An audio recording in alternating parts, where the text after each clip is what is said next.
Tempering in general is a process that may sound difficult, but it's really easy and it's fun to do.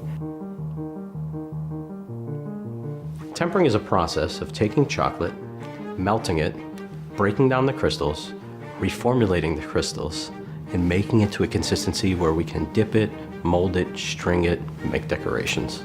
Because although all chocolates come to you in a tempered, firm, shiny form, unfortunately you can't just melt chocolate and use it. We need to rebuild that temper. What that does is that takes the three primary ingredients that are inside the cocoa bean, which is chocolate liqueur, cocoa butter, and cocoa powder, and puts all of them in unison. So the first step in tempering is the selection of chocolate.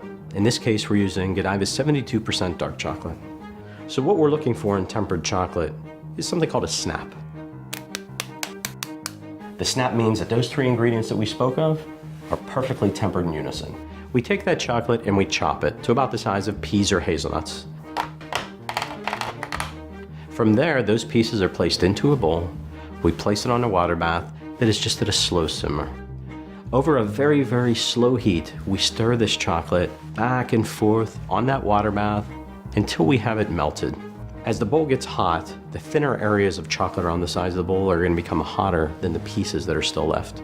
It's important to scrape the bowl, constantly move that chocolate around until we have that uniform consistency.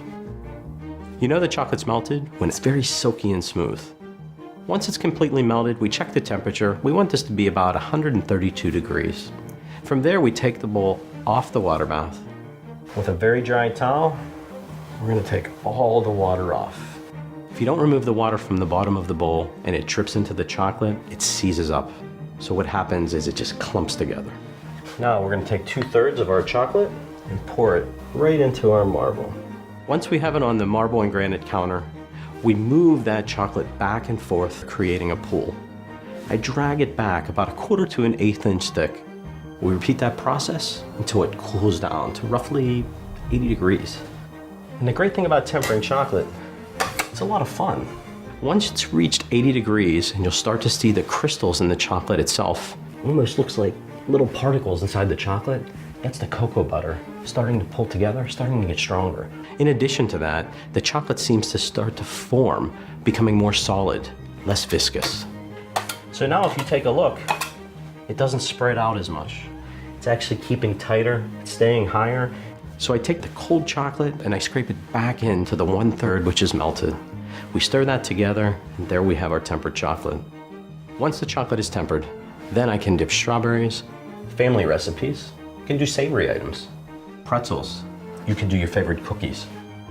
There's a lot of different items out there that you would like to add with chocolate. When you temper your own chocolate, you can do.